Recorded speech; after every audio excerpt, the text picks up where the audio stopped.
of ours there, shipmates. We'll be back for lesson number 24. 2 for 2 for what? I don't know. But 2 for me and some for you, maybe. Who knows? Once we do the plunder, we'll share it all out. Actually, that'd be it, wouldn't it? If I'm the captain, it'd be 2 for me and just 1 for you. That'd be the way it is in the articles. You signed them, you're stuck with them. Unless, of course, you vote me out. Remember, we pirates are a democracy, so we don't... I best be nice to you once you're all part of the crew, right? Anyway, we're back. We're back for lesson number 24. 24! Unbelievable. Right, so, next, we're going to talk about a few things, go over a few more things, and, you know, rehash a few things just to keep you on the page, make sure you're keeping up with stuff right. So, first, of course, give me an R. R! Give me another R. R! Put them all together, and they indeed do spell R! We got this spelling down pat, haven't we? Right, so, what's next? Okay, so, well, let's stand like a pirate. Ready? Your hands on your hips, your feet are shoulder width apart, and you're rocking because we're on the sea. Remember, we're on the sea. The waves. Feet close together, you fall over. We're rocking. And we turn to the side, and we lift our head, stretch our double chins, and go. Give me that pirate laugh. That'd be right. All right, remember our port and starboard, remember? Port's your left, that's the side you load on. Starboard was the old steering side, all right? The starboard side. Be the larboard for the port, all right? Got too confusing. All right, remember? The aft of the ship, and the stern, that's the aft there. And the bow of the ship with the front, all right? And are we looking at the bits of the ship here? Remember this pointy bit here, right? That was the bowsprit. You remember that, right? Yep, yep. And the booms, right? The booms, right? Because this is a fore to aft rig, right? So the sails go backwards instead of the cross like that was square rigger on the big square riggers. You'll see are those big ones, right? Captain Cook and all that, you know. Endeavour, they were square riggers, right? They're your bark, Endeavour. All right, that's the square riggers. But this one, being a topsail schooner, remember? Because it's got those ones at the top, right? Schooners of this shape. So they're fore to aft, so the sails go that way, right? And then on the bottom of these, that'd be the boom, right? Right, that is a boom, because it's a schooner, right? That. These ones here that go sideways, they're called gaffs, right? So these sails up here are gaff rigged, you'd say, because they're on 2 gaffs, right? And that kind of stuff, right? All right, but these ones here, like, you know, which are on the square ones, all right? They're the yards, right? And you can see the little bit there, it's got a little dip. I don't know if you can see it on your thing. That's when they say the yard arm. So hoist up the yard arm. That's it up there. That's the last bit on there is called the yard arm. Naturally, because they're the end bits on the yard. Again, we don't try to trick you. We keep it all pretty simple, right? And remember rigging, right? Rigging. We call it all the ropes and things that we use to handle the sails and everything we do and everything that, you know, how you pull them tight and how you tighten them, how you tie them off and all the ropes and all that chains and everything, all that kind of stuff. It's called the rigging, right? The rigging. Now, a big part of the rigging, this is some new stuff now, right? Is block and tackles, right? Block and tackles, right? That's what we call it, right? These are block and tackles, right? You've ever heard of block and tackles? This is what it is, right? They're big pulleys with ropes from them, right? Okay? You know, if you ever wondered, you know, these things, these sails are heavy. Anchors, they're heavy. How do you lift all this stuff, Captain? How do you lift it without hundreds of hands on the ship? You know, many hands make light work. But you have too many hands, it's too much to share the treasure. Also, there's not enough room for all of them, right? So you need things to assist you. Give you what they call a mechanical advantage, right? And now you guys have all got your press button blockers now, you know, you'll press your button and it does everything for you. But we had to think and make things work for us, right? And a great way to make things work for you is these things, block and tackles. Block and tackles are basically pulleys, right? And ropes. And in a block, right? So pulleys working together, that's called a block. When you've got a few pulleys working together, that'd be a block. So basically a pulley is a wheel that the rope goes through, right? So if we just have one wheel over, right, that, just one wheel over, and you've got a weight on that side, basically, to pull down, to make it lift up, you've got to use the same amount of weight, right? So if I got a 50 kg thing there, right, sitting on that side, I've got to pull down with 50 kgs of force if I just got one wheel, right? But I add a wheel, right? So there's one down the bottom, goes up the top, right that, see? I've got little diagrams there explaining you. Once I do that, see, that's how it works. So that, basically, same amount of force, right, on that. If I pull it up, That's all. But I had one pulley where the rope goes up and down, right? Only have to use half as much of the power, right? If I get the 4 wheels in there, well, 3 wheels will give me a third of the power I need. And if 4, it becomes a quarter, right? So every time I add another wheel going around, right, it makes it lighter for me, right? So I don't have to use so much energy. So lifting these big heavy ones, and so all the different pulleys, right, have different things. You know, some of them are called the luft pulleys, blocks and all that sort of stuff. And that's because they control the luft seals and all that. I don't have any luft seals on that. I was going to point it out to you, but there's no luft seals on that because it's not that big a boat, all right? But that's how it all works, right? So the pulleys are how we get a lot of the work done, all right? And it's all a collection of wheels. So that's the important thing when working out how it all works, okay? So you're not thinking, oh my goodness, I don't think I could join the old captain's crew. It's too much hard work. But you know, we're smart. We work our way around all that work, right? So that's be it, all right? That'd be the way they work. And that'd be the way they look, right, on a ship. So they're bigger than that. And, right, oh, that was what I was going to say, right? So, jump into an expression. You know, we talk about expressions. You heard the expression chock-a-block, right? Chock-a-block. That means things are full, you know? You fill that up, chock-a-block. It's right full. So what that means, right, is when you're pulling all the ropes so much, right, that the 2 pulleys and blocks, right, or pulleys there, come together and they jam together, that's chock-a-block, right? And you've got no more rope there, can't go no further. It's full up, basically chock-a-block. That's what chock-a-block actually meant, right? When the 2 pulleys come together, it was chock-a-block. And that's what it is now today. Expression, that thing's chock-a-block. That's how it works, right? Okay, means completely full. Next up, right, oh, we were going to talk ballast again, right? Ballast. Remember I talked ballast last time, right? Ballast is the heavy stuff that makes you sail, right, on the plimsoll line, right? The plimsoll line is the line, right, that's the perfect place between the water line and the keel, right, the top, the bottom, where the water should be travelling when you're sailing at the best point, and the keel, right, to give you the draft that you need underneath, right? The draft is how far off the bottom you are, right? That's how much water, deep you are in the water, so that knows how deep you are when you look at your charts and all that kind of stuff. That's the draft, right? So the plimsoll line is where they mark along, and that's the ideal spot, right? So it's to that, down there, right, and above to the board, right? Okay? It's the minimum height, freeboard, they call it, which is, remember the side is the board, right? So freeboard is that that's free from the water. So it's basically from the water line up, right, to the top of the board there, right? That's why they call it the freeboard. So that'd be there, right? So freeboard up to there, right? So that'd be the minimum size. And a guy named Samuel Plimsoll developed that, right? Worked out all the calculations and all that kind of stuff. Basically, it's the safest distance where water is going to come in, right? That you want to keep it with the waves and all that kind of stuff so you don't sink. So it works it all out, right? And that's the kind of thing. And it's really important. It's even important today, right? I mean, you see those big tankers. I talked about them before. The big tankers, right? You know, you've got their lines painted on, right? They see the Plimsoll line painted on. And they need the ballast because the wind and stuff can push you around if you're in the wrong spot, if you're not fully set up properly, right? Even the modern ship with your big engines and stuff like that can get in trouble.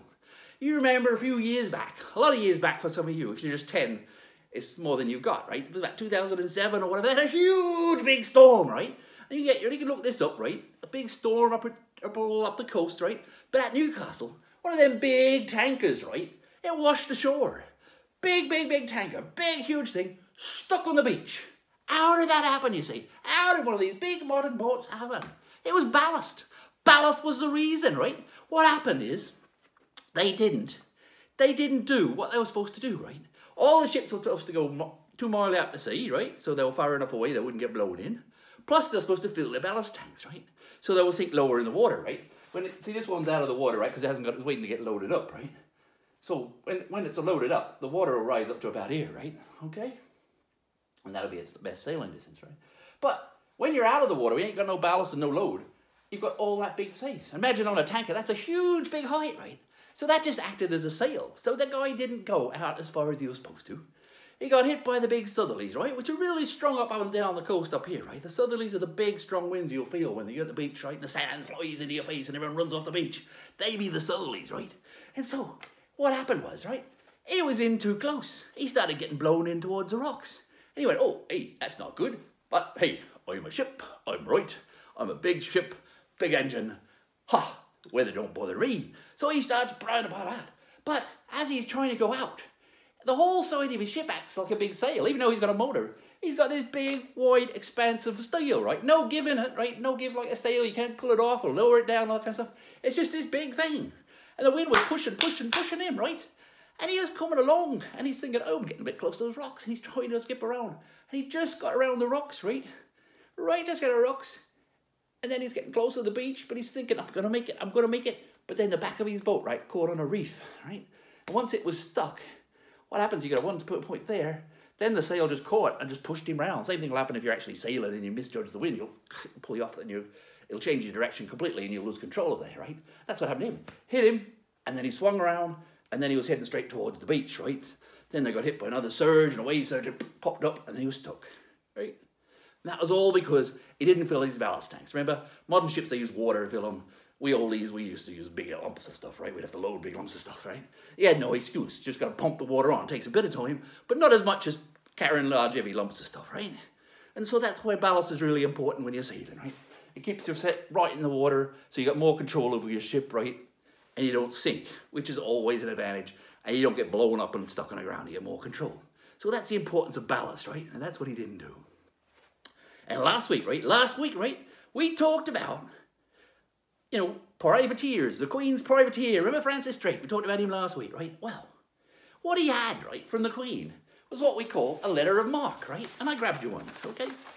I even got one that's up the right way. There it is, all right? So this is a letter of marque. This is what you'd have, all right? And that is your license to pirate, basically, right? Back there, your license to pirate. So it tells you what you can do. It says, right, you can catch the Spanish, right?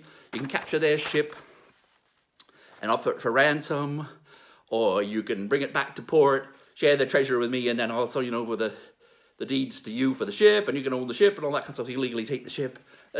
You'd have all the things there stated and what share you give the Queen and all that sort of stuff. And that's what you would show, right? And that way, if if you were doing it for the English, right, and then you come into an English port and they say, hey, that doesn't look like you haven't got the right paperwork for that ship. You go, but I do have me letter of marque. That'd be right. And that's how it all worked. So that was the official. So these pirates, who they call privateers, right? Or corsairs, when they were being fancy Frenchies. That's what we used to do, right? You have a full-on contract, signed and sealed, and that'd be your letter of marque, right? And that's what it'd be called. Now, we're going to talk about a few more of these definitions and stuff like that, all right? Things, terms, modern terms and all that kind of stuff. So loggerhead is the other one. Well, loggerhead was what I was going to do, right? Loggerhead. We're at loggerheads. You know, that means we can't agree with. You know, we're in an impasse, they say these days. You know, we're at loggerheads, we can't do. Well, the loggerhead, right, was in a whaling boat, all right? In a whaling boat.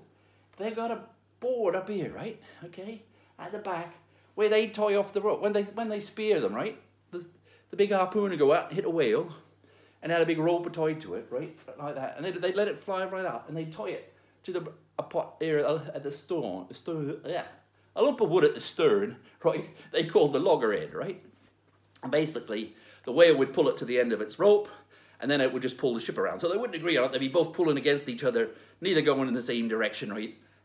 And that was a loggerhead, right? They were at loggerheads. That's where that comes from. The loggerhead was an old whaling term. And that's where it becomes for impasse. Because basically, between the boat and the whale, they weren't going to agree on that, what was going to happen, because next wasn't really good for the whale, right? So that was it. So until that was resolved, until the whale pulled the ship end down under the water, or did something, or got away, or till the whale ran out of steam, they were at loggerheads, and that's what was tied up. So that's where that word come from, loggerhead, right? So where do you hail from is another one, right? Where do you hail from? You're like, where do you hail from? Well, that was what we say, the ships, right? Two ships would be passing, and he'd yell, where do you hail from? Because you want to know what port they came from, right? Because that was part of the navigation. Remember, it was, you know, dead reckoning we're talking about with navigation, okay? So where do you hail from? If I know he's hailed from, you know, Newcastle, which is about the port. If he hailed from Newcastle, I know I'm not far away from Newcastle. He's just come from there, right? That, or I know where it's gone on. Or we can exchange that kind of information. So it was the first bit of exchanging of information, like on a navigation purposes, as you're going past, right? And you know, pass like ships in the night. So we're talking about passing, right? Pass like ships in the night. Well, that makes sense because two ships that go past each other at night only briefly see each other, right? And, you know, starlight, they might see a bit longer, but basically there's not a lot of light on these old ships. So you didn't see them for very long. So when two people pass like ships in the night, very romantic sounding and all that, just means they don't know each other for very long, you know? We've parsed like ships in the night. We just saw each other, but then we're gone. And that's what it's like, you know, two ships, and then they're gone, because you don't see them much in the dark. So that's how ships in the night parse. All right. So what other words we have? Oh, loose cannons was another one I was going to talk about. So, you know, we say a loose cannon. That guy's got a loose cannon, right? So that means he's unpredictable, a bit crazy, a bit mad. Well, that makes sense too. I mean, nothing's more crazy or unpredictable than having a loose cannon on the ship, right? You know, you haven't tied down your cannon and it starts rolling across the decking. Knock out crew, it can slide over the other side, break the side of the ship even, bust it open and stuff like that, can knock the mast down, cause all kinds of problems, right? So having a loose cannon is a crazy thing to do, and that's why it's called that, right? Loose cannon. All right, and now, what else is there? I think I'll do that. Okay, now, last one I was going to do with these kind of things like that. You heard this expression about rubbing salt into the wound. You know, making things worse. Oh, he's just rubbing salt into the wound. Again, that makes sense, right? You remember the cat o' nine tails we talked about, you know? Getting the cat out of the bag and all that kind of stuff. When you get whipped and you get, you know, cuts and stuff on you, if they rub salt or vinegar into your wound, it makes it sting like all hell. So it's more of a punishment, right? So if your parents, you know, start rubbing salt and vinegar in there, you've really annoyed them, okay? Just remember that. And maybe try to be a little bit better for them, all right? You know, so that's, you know, something you should think about, right? But that's what it was called. Rubbing salt in the wound was just that extra little bit of punishment. Now, I was just going to finish with one last tale about ropes, all right? One little more rope tale I wanted to finish with because, you know, I'm here and I might as well tell you a tale. All right, so, just give me an R. R, ha, good. No, right, so, this rope walked into a bar, right? Okay, it's a jokey tale. Ha. So, the rope walks into the bar and the barman says, we don't serve your type in here, you know that? We don't serve your type in here. Rope, get out of here. So the rope tumbles out, right? And he gets at the other end and he ties himself into a big knot. And then he frays the end, gets a little bit of rope put out everywhere, like that kind of stuff. You know, sort of like a hairdo, right? And he wanders back in, all disguised and all that. Like, oh, too well, sir, he says, right? And the bartender, are you just that rope was in here a while ago? And he went, no, afraid not. All right, I can tell you're all laughing hysterically at the back there. Maybe I better just force the laugh by going, stand and laugh like a pirate. Oh, isn't that a great way we can get your own jokes laughed at? Just by manipulation. I should go into politics if I can get people to do things like that, eh? Right, that be it. Lesson 24, over, wrapped, everything, sealed, tied off. We're ready to sail into the headwind. Or maybe I'll just go downstairs and have a nap because I'm gonna, you know, pipe us down. All right, thank you very much for joining me for lesson number 24. 24! My goodness.